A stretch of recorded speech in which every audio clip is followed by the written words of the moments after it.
Guys, if you think weddings in historical dramas are just about riding a horse, wearing red, and smiling for the sake of it, then this episode will literally make you freeze for a few seconds.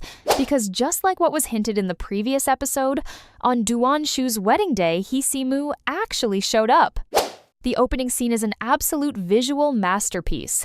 Duan Xu riding a horse in bright red wedding robes, moving through the streets surrounded by cheers and celebration, and his smile isn't fake or forced at all. It's the kind that says, "I've been waiting for this day for a very long time." But from above, Mu looks down at him with a completely different expression. No noise, no interruption, just quietly watching from a distance, and her sadness isn't dramatic or explosive, it's subtle, like she's silently asking herself whether that person truly belongs to her or not. Then comes a soft but powerful plot twist.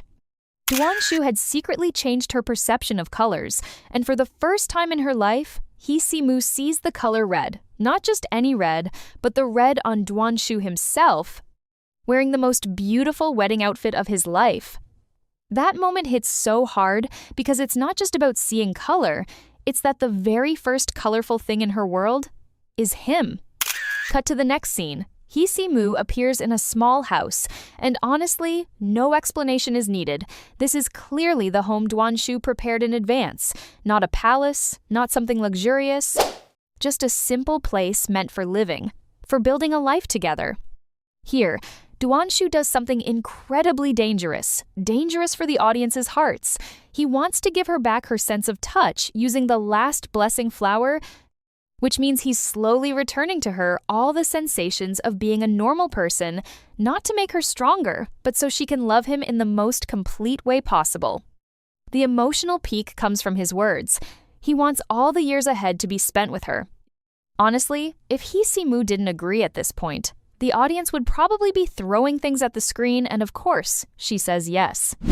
Not only that, she even makes a promise that basically seals everything. In this lifetime, you can rely on me. At that point, you just know this relationship is locked in. Then comes the scene everyone has been waiting for their wedding night. But if you think this is just fan service, you're completely wrong. For Mu, this isn't just a wedding night. It's the very first time in her life she experiences what it means to be a normal person, understanding what colors are, what it means to feel your heart flutter, and what it's like to love someone and stay by their side. It sounds simple, but for her, it's an entirely new world. There's a funny saying that actually feels so accurate here. Marrying the person you love really does feel like winning a huge battle. As for Duan Xu, on the outside, he's gentle, well-behaved, the perfect groom, but inside his head, it's probably just one thought after another about how to make Mu remember him just a little bit more. Yeah, this guy is definitely not that simple. And what makes this whole sequence so impactful is how gentle everything feels. Yet the emotions run so deep that no excessive dialogue is needed for the audience to understand it.